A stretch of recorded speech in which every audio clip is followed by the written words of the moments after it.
Assalamualaikum warahmatullahi wabarakatuh. Perkenalkan, nama saya Laura Amalia, mahasiswa PGSD dari Universitas Nahdlatul Ulama Surabaya. Di sini, saya akan menjelaskan dua topik bahasan. Nah, yang pertama adalah aspek kompetensi pedagogik seorang guru, dan yang kedua adalah perbedaan istilah-istilah dari melatih, membimbing, mendidik, dan mengajar.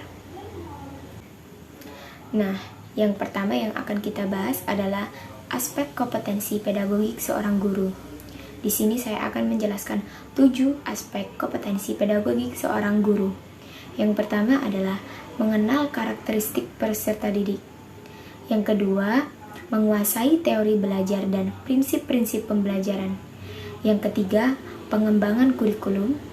Yang keempat, kegiatan pembelajaran peserta didik.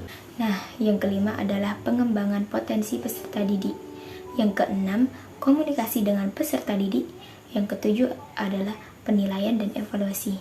Nah, yang akan saya bahas di sini adalah mengenal karakteristik peserta didik.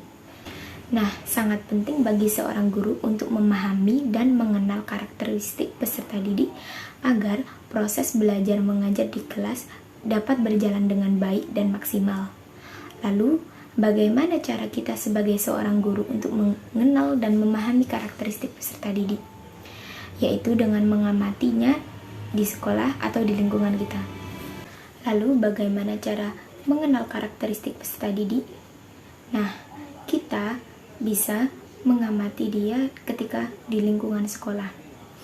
Bagaimana cara dia berkomunikasi dengan teman, bagaimana cara dia berkomunikasi dengan kita sebagai guru. Apakah dia sudah aktif dalam mengajukan pertanyaan, aktif dalam berdiskusi, dan sejauh mana dia paham dalam mengerjakan tugas yang telah kita berikan. Mendidik berkaitan dengan moral dan kepribadian. Mengajar berkaitan dengan bentuk bahan ajar dalam bentuk ilmu pengetahuan. Melatih berkaitan dengan keterampilan atau kecakapan hidup atau life skills. Membimbing berkaitan dengan norma dan tata tertib.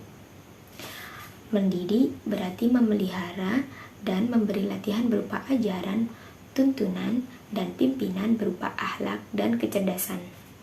Nah, contoh dari mendidik adalah dengan cara memberitahu mereka agar membiasakan berpamitan kepada orang tua ketika akan pergi keluar, seperti pergi bermain atau pergi belajar kelompok dengan teman. Nah, sebagai seorang guru, tugas kita bukan hanya mengajar, tetapi juga kita harus mendidik siswa kita agar di masa depan mereka memiliki norma ataupun adab yang baik. Seperti kata Ki Hajar Dewantara, ing ngarso sung tulodo, ing madya mangun krasa.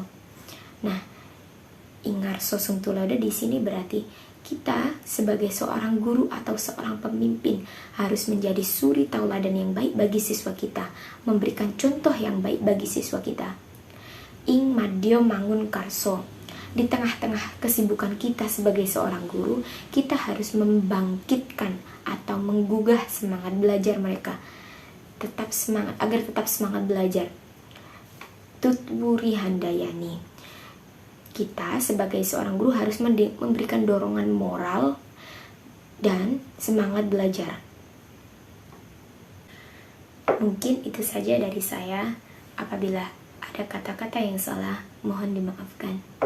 Terima kasih. Wassalamualaikum warahmatullahi wabarakatuh.